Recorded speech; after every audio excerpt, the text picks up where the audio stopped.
আসসালামু আলাইকুম প্রিয় ভাই বোনেরা, আপনারা কেমন আছেন? খুবই একটা বাস্তব কথা বলবো। অনেকের ফ্যামিলিতে ঘটে, আবার অনেকের ঘটে না। কেউ আবার যাদের ফ্যামিলিতে ঘটে না তারা এসে খারাপভাবে নেবেন না।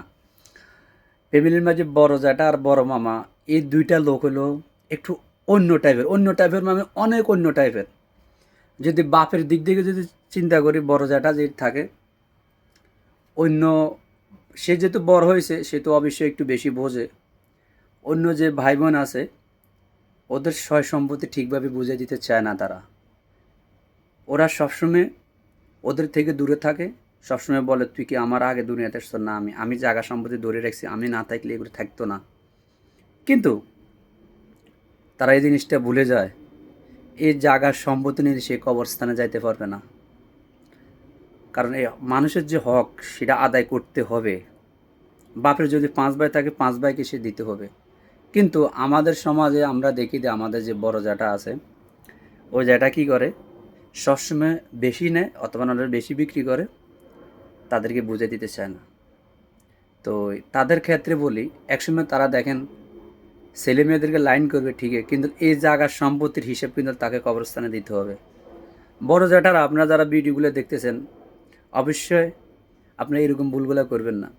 আপনার হিসাব আপনার পাপ, আপনার ছেলে মেয়ে বউ বাচ্চা দিবে না, আপনাকে কবরস্থানে দিলে দিতে হবে। ঠিক তেমনি বড় যে মামা আছে উনিও কম না বড় জ্যাঠার থেকে, উনিও বোধ হিটলার। আমার বড় মামা জ্যাঠা তো আছে, আমার বড় মামা যিনি, ওনার মধ্যে আমার মারা হইলো 4 বোন। 4 বোনের মধ্যে মামা হইলো 2 জন।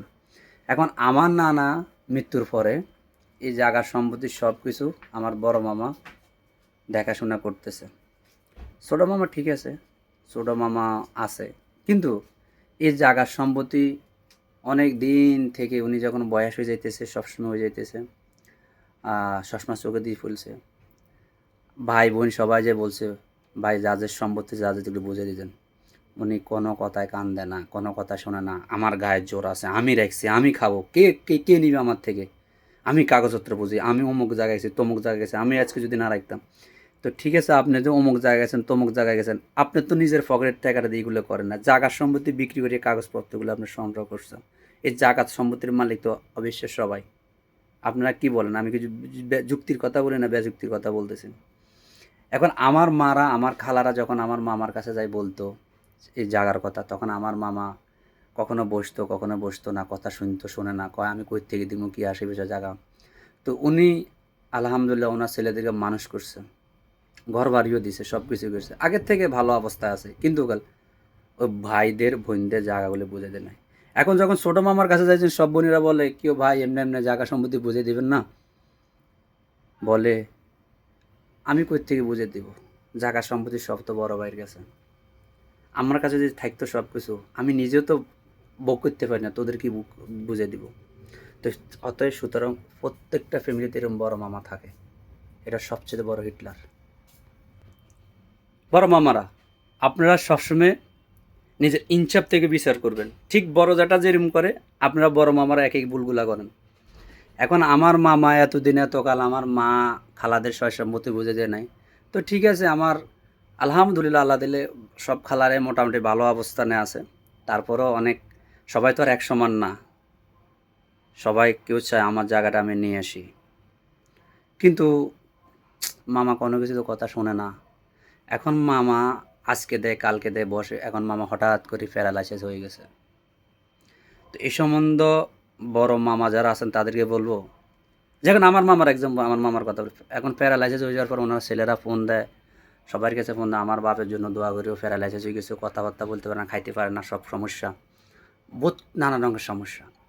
তো এখন একটা জিনিস বোঝেন, এই যে উনি যদি মারা যদি যায়, এই সম্পত্তি যদি বুঝে যে এটা কি হিসাব আল্লাহর কাছে দিতে হবে না? তা আপনার আখেরাত চেয়ে এই দুনিয়ার সবচেয়ে কি আপনার জন্য ভালো? আখেরাতের চিন্তা কি আপনি করতে হবে না?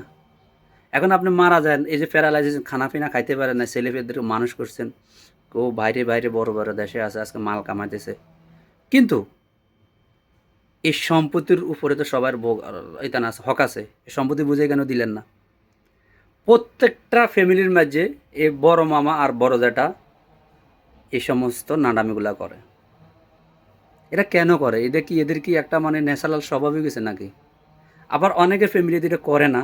অনেকে আছে, সবাই তো আর হাতের আঙুল সব তো আর এক সমান না। অনেকের ফ্যামিলিতে আছে খুব ভালো করে বোঝে। আবার বেশিরভাগে আছে বড় মামার বড় জ্যাঠা হলো সবচেয়ে ডেঞ্জারাস। সুতরাং এই সমস্ত লোক দেখছি যে শুরু থেকে আগে তো আমরা ভুল করে ফেলছি। আপনারা যদি আপনাদের জায়গা সম্পত্তি যদি আনতে চান, মামা যদি না দিতে চায় মার সম্পদ, যদি আমরা আনার ইচ্ছুক থাকে, অবশ্যই মামাকে ভালো করে ধরে জায়গা সম্পত্তি আদায় করো। নাহলে বুড়ো হয়ে গেলে মরে যাওয়ার অবস্থায় কেউ দিবে না এই জায়গা সম্পত্তি। বড় জ্যাঠার ক্ষেত্রে এই সমস্যাটা আসে। অথবা ভিডিওটা শুনে অনেকের একটু খারাপ লাগতেছে না? বলেন জ্যাঠাদের সম্বন্ধে মামাদের সম্বন্ধে এগুলি কেন বলেন? এরকম আমার মামা না, আমার জ্যাঠা না, বাংলাদেশে হাজার হাজার এরকম মামা জ্যাঠারা এরকম করে। অথবা আপনার আল্লাহ সয় সম্পত্তি দিছে, আপনার জায়গা সম্পত্তির দরকার নাই, কিন্তু আমি তো আপনার মতন এরকম টাকাওয়ালা না। পয়েন্টটা বুঝতে পারছেন? রাগ করার এখানে কোনো প্রশ্নে আসে না।